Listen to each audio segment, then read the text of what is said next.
In this quick video, I want to share with you how Hasan got back to team training within 10 days of injuring his knee. So 10 days before, he woke up with a swollen knee pain, couldn't really bend it at all. He's probably overloaded the knee, but within 10 days, he was able to return to team training without feeling any pain at all. I also want to share with you how Mashood got back to daily activities, normal activities, after rolling his ankle 3 days before, and he had to walk home on his tippy toes because it hurt so bad. And what I can tell you is that it definitely wasn't resting, icing, compression, and elevation. The typical thing you're probably advised for an acute injury: go and rest, go and ice, elevate, compress the area. I'm not saying this is complete bullshit. I'm just saying what I've used for myself and what I've used for my clients to get back to their sport as soon as possible after an acute injury definitely wasn't this. So instead of resting, what we've done with Mashood and with Hasan, what we've done is introduce movement as soon as possible, okay? Movement is medicine. Movement is so important because if you're resting, you're telling your body to, just chill, right?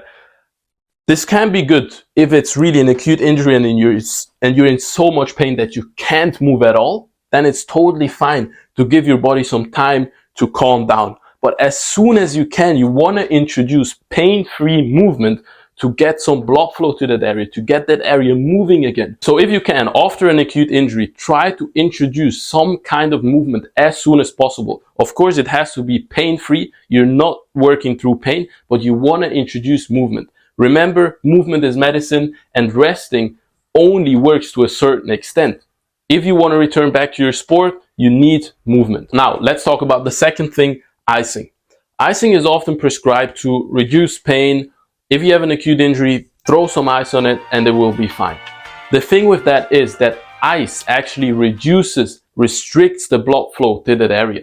The natural healing process is, after an injury happens, it swells up. There is inflammation, a lot of blood is there, and that's natural. That's how it should be. That's how the body naturally reacts to that injury, trying to heal it. But now if you put ice on it, it restricts that natural process and slows down the healing process. So instead of icing, what you can do is to bring heat to that area, right? You bring heat to that area in order for your body to increase the blood flow even. Like, you will bring more blood to that area, more nutrients, because the blood brings the nutrients that will ultimately be able to heal the tissue, right? The nutrients are needed, are necessary, and the way you increase the nutrients transported to that area is by increasing the heat, right? The third thing is compression. Compression, not necessarily something bad, but there's something I prefer here. It is kind of a combination of compression and mobilizing that injured area. Right, so instead of compression only, what you will do to mobilize the area, because that's what we want to do to be able to get that normal function back, mobilizing the area, we use floss bands. So let's say you sprained your ankle or you injured your knee, you wrap the floss bands around that joint. And what the floss bands will do now is they're not only compressing that area, but they're actually restricting the blood flow as we perform movement.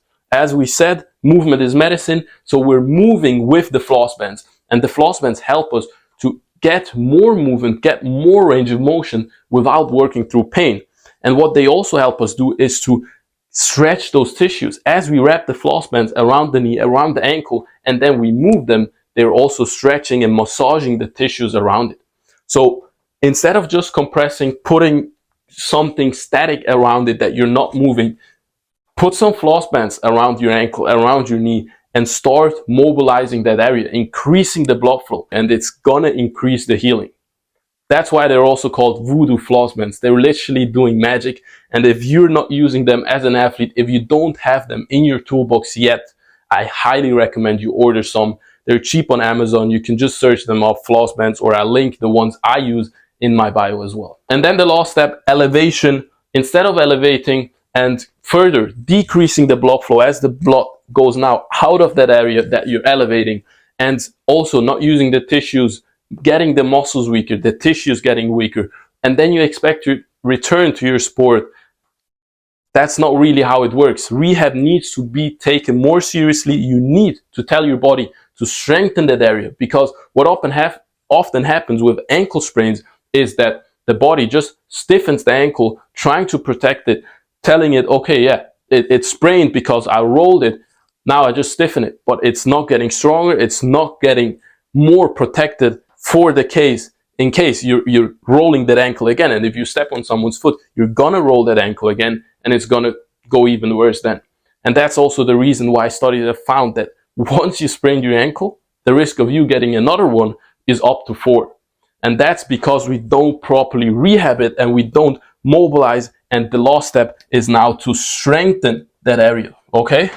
Strengthen that area instead of just elevating and resting, letting the tissues, the muscles get weaker and weaker. We want to strengthen that area. So what we've done, both with the rolled ankle from Mashood and the knee swelling, we introduce movement first, getting on a backwards treadmill, getting the blood flow in, getting the movement in.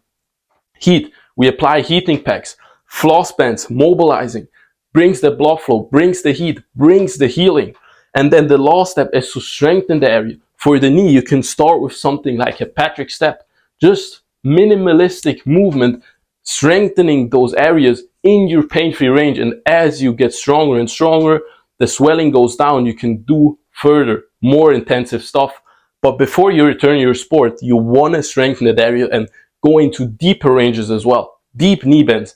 Strengthen those ankles with like weighted ankle rotations, for example, to break up that scar tissue. Or if you have a knee injury, go into those deep knee bends to break up that scar tissue, mobilize the knee, getting that full motion back, that full joint function. And that's how we're really making sure when we return to your sport and you do this, you have the green light to go. If you just do this, man, it's a red light.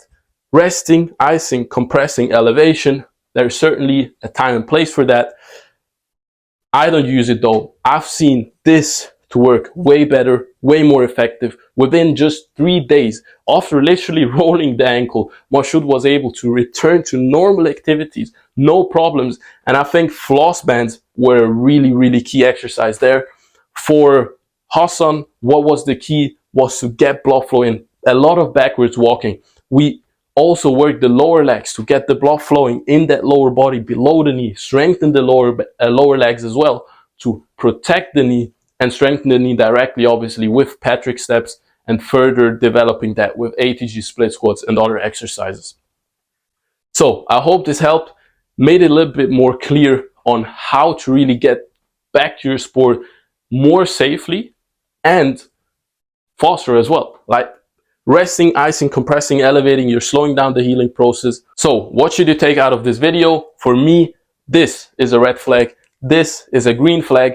If you're an injured athlete that wants to get back to your sport as soon as possible, as safe as possible, and not just risk a re-injury right again because you didn't do any strengthening, any mobilizing of the area, and just gave it some rest, let the tissues get weaker, even weaker than before the injury. So I'm not saying this is complete bullshit. Again, this is just what I've seen to work way better, be way more effective, and that's why I wanted to share this with you. And this is the information I wish I had 7 years ago as an aspiring athlete. And if you want to stop living a life with weak ankles, painful knees, tight hips, I've created the perfect place for you. Just check out the first link in my bio. And as always, keep believing today, and I'll see you in the next video. Peace.